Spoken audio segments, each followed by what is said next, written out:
Badminton प्रतियोगिता के शुभारंभ होने पर आप सबको अपनी ओर से आपको बधाई देता हूं, आप सबको शुभकामनाएं देता हूं। आप सबका देवभूमि उत्तराखंड की राजधानी देहरादून में आपका स्वागत एवं अभिनंदन करता हूं।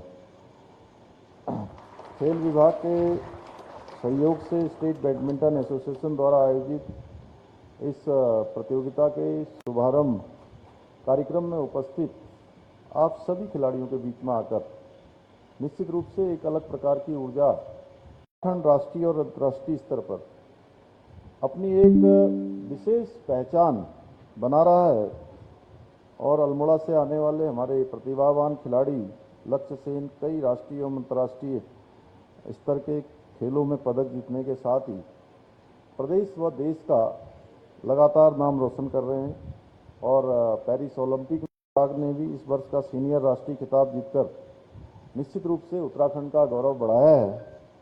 इसके साथ ही अदिति भट्ट, ध्रुव रावत, मनसा रावत, गायत्री रावत, ध्रुव नेगी, अंश नेगी, अभिनव कंडारी, आन्या बिष्ट एवं एंजल पुनेरा जैसे अनेक खिलाड़ी जो बैडमिंटन के क्षेत्र में अन्य क्षेत्रों में उत्तराखंड का नाम आज पूरे देश के अंदर बढ़ा रहे हैं, हमारा परचम लहरा रहे हैं। पहले के समय में खेल के अवसर और उसकी जो सुविधाएं थी वो बहुत सीमित थी, लेकिन आज आपके पास पहले से बेहतर संसाधन और उपलब्ध अवसर हैं। इसलिए आप अपने प्रयासों को, मैं यही कहूँगा कि आप अपने प्रयासों को जारी रखें, अपने प्रयास करते रहिए, लगातार उसके लिए अपने आप को लगाते रहिए और धुन के साथ एक मैं कहूँ कि लगातार जो कभी न थकने वाला ऐसा मन मस्तिष्क बनाकर आप लगे रहेंगे तो निश्चित रूप से भविष्य में आपको सफलताएं मिलेंगी। और इस प्रकार की जो जीवन के अनुशासन है, जीवन के प्रति एक लगन है, खेल के प्रति लगन है, वह आपको बहुत ऊंचाइयां प्रदान करेंगी। साथियों, आदरणीय प्रधानमंत्री मोदी जी के नेतृत्व में आज हमारा देश खेल के क्षेत्र में ऐतिहासिक रूप से आगे बढ़ रहा है। एक समय था कि जो बहुत प्रतिभावान होते थे उनको मौका नहीं मिलता था। आज जिस प्रकार से चयन की प्रक्रिया अपनाई जा रही है, खिलाड़ियों को प्रोत्साहित किया जा रहा है, उनको हर तरह से टीम जीतती है तो भी प्रोत्साहित करने का काम होता है और हार जाती है तो भी प्रोत्साहित किया जाता है। आदरणीय प्रधानमंत्री जी ने खेलो इंडिया जैसे अभियान शुरू करके भारत में खेलों को बहुत बड़े स्तर पर बढ़ावा दिया है।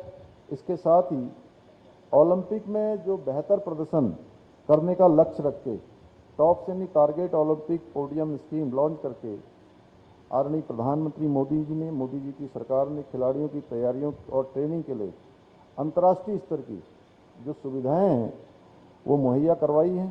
इसलिए आज एशियन गेम्स से लेकर ओलंपिक गेम्स तक सभी राष्ट्रीय और अंतर्राष्ट्रीय स्तर के खेलों में भारत के जो बढ़ते हुए कदम हैं, भारत का तिरंगा जो आज हर खेल के मैदान पर लहराता हुआ दिखाई देता है, उसको आज पूरा विश्व देख रहा है, पूरा संसार देख रहा है कि भारत किस तेज गति से आगे बढ़ रहा है।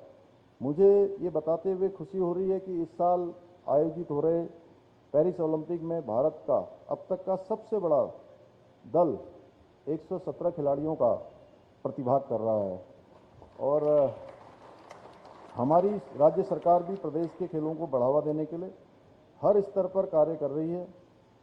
चाहे वो प्रशिक्षण शिविरों का आयोजन हो रहा हो या निःशुल्क खेल उपकरण प्रदान किए जा रहे हों, आवासीय क्रीड़ा छात्रावास योजना के तहत खिलाड़ियों को मुफ्त शिक्षा, चिकित्सा, भोजन, यूनिफॉर्म, खेल किट और ट्रेनिंग दी जा रही है। ओलंपिक में स्वर्ण, रजत और कांस्य पदक विजेताओं को 2 करोड़, 1.5 करोड़ और 1 करोड़ रुपए की प्रोत्साहन राशि भी आज दी जा रही है। इसी तरह राष्ट्रीय खेलों में पदक विजेताओं को 6 लाख, 4 लाख, 3 लाख रुपए की प्रोत्साहन राशि दी जा रही है।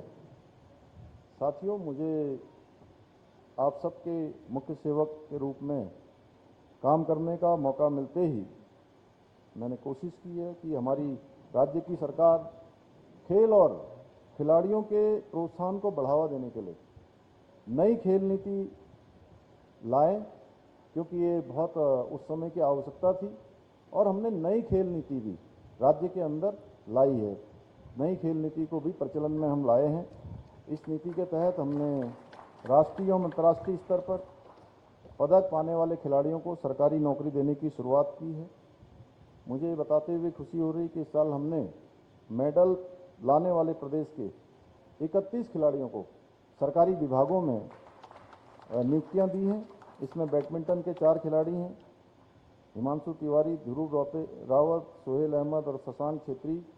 इसके अलावा मुख्यमंत्री उदयमान खिलाड़ी उन्नयन योजना के अंतर्गत 8 से 14 वर्ष के 3900 उभरते हुए खिलाड़ियों को 1500 रुपये प्रति माह छात्रवृत्ति भी देने का प्रावधान किया है। छात्रवृत्ति दी जा रही है।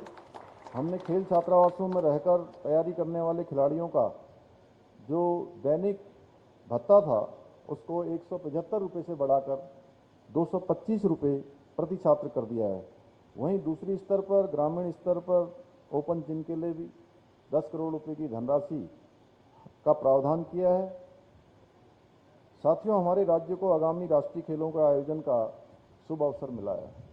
ये हम सब लोगों के लिए एक बड़ा अवसर है, हमारे राज्य के लिए भी, हमारे उदयमान खिलाड़ियों के लिए भी और खेल संघों से जुड़े हुए सभी लोगों के लिए जो खेल के प्रति अपनी रुचि रखते हैं, खेल में अपना योगदान देते हैं। निश्चित रूप से ये हमारे लिए अवसर जिसका सफल संचालन करने के लिए हम अपनी पूरी सामर्थ्य के साथ तैयारियों में जुटे हुए हैं। मुझे बताया गया है कि इस संबंध में बैडमिंटन संघ का भी भरपूर प्रयास जारी है और राज्य सरकार के सहयोग से संघ राष्ट्रीय और अंतर्राष्ट्रीय कोचों के निर्देशन में वृहद रूप से ट्रेनिंग कैंप आयोजित करने जा रही है।